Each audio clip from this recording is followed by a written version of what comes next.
10 a.m. The national news from the state news. Oluwafemi is my name. The highlights. Bandits abduct 20 in Abuja night raid. Port Harcourt refinery begins next month. Kidnapped son sister regain freedom in Oyo. Kiss Daniel Techno in war of words over Buga. Now the news. Bandits abduct 20 in Abuja last night. A potential resident of the Waki in a community near Kubwa in the Federal Capital Territory has been kidnapped. Our correspondent Adeni Taufik reported the attackers were said to have raided houses on Frank Opara Street before security operative responded to distress call. The chairman of the Waki Rock Heaven community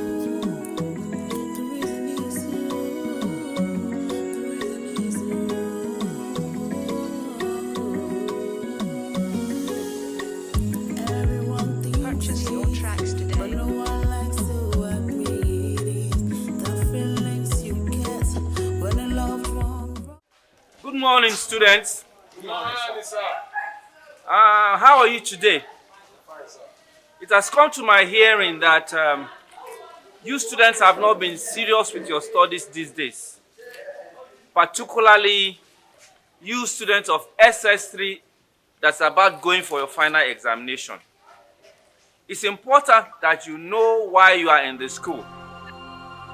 It's important that you know the importance of studies and the purpose for which you are in school. We know knowledge is power, and the reason and purpose for you to be in school is to face your studies. That is very, very much important. Help! Please, water!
Students at times can be very funny in the way they react to situations.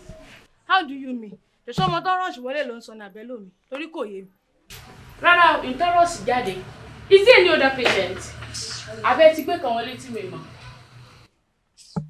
mo pé wò mi ò ráyè tiẹ̀ láàárọ̀ ẹ̀ ṣó ti gbọ́ ìwọ̀n tí ṣe ò ká lára ẹ̀.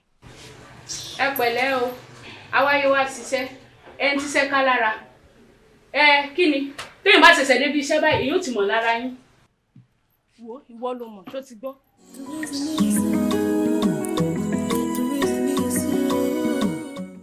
ẹ bá yẹ lóòdù yìí kó mú tiẹ̀ kó jọ àánú ọkọ ẹ bá sọ kó bá gbé ẹbí. ẹ̀jẹ̀ sún jáde ní ká sún jáde náà láti mọ ibi tá àlàáfíà kù sí lára wọn ọ̀rẹ́ mi ẹ dákun ẹ ní ṣòfò ara pẹ̀lẹ́. ó ṣeun ọ̀rẹ́ mi ó ṣeun ọ̀rẹ́ mi ó kúra dẹ́rù ara mi ẹbí àwọn Yorùbá kú níbí ọlọ́run kú làgùn. ọ̀rọ̀ rẹ̀ tó lọ́wọ́ ti kú bẹ́ẹ̀. ẹ rọra o ẹ kú ọ̀rẹ́ lọ. ẹ káàbọ̀.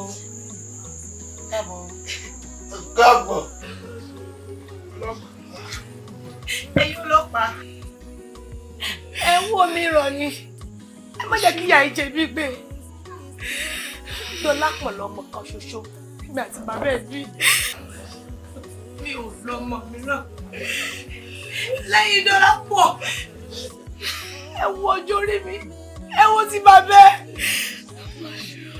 arúgbó ara fi bí ọmọ yìí.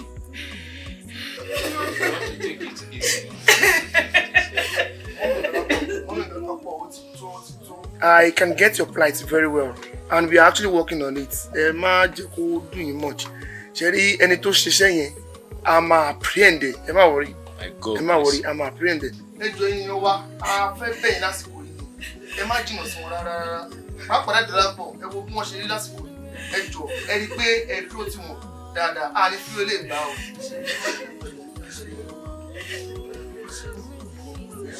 Sorry, ma.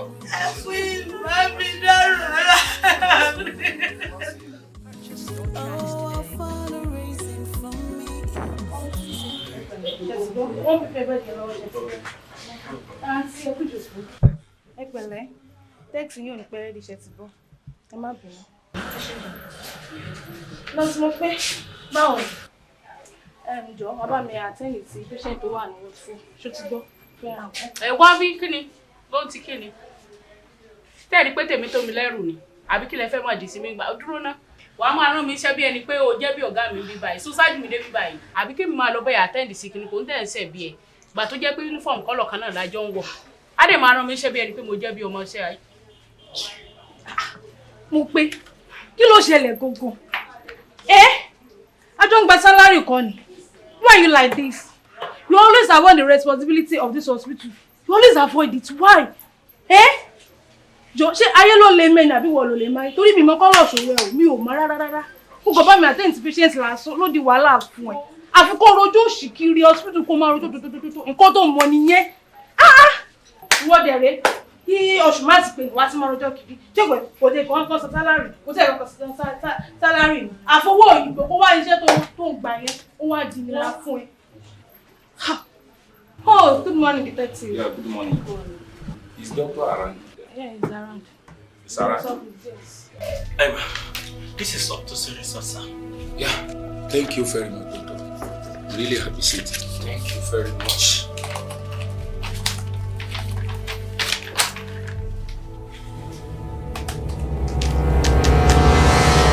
Wow, this is poison. Yes. With porcino syringe, sir. Hey, Partially. this is bad. Hey.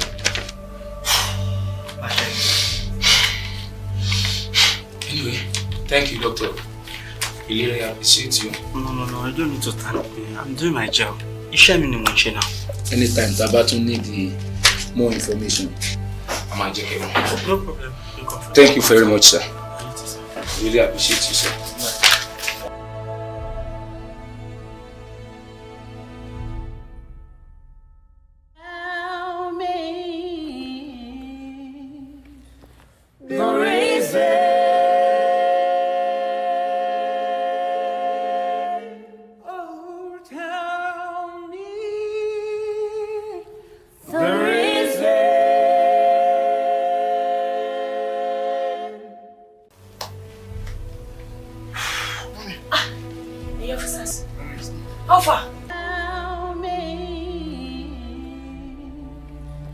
Don't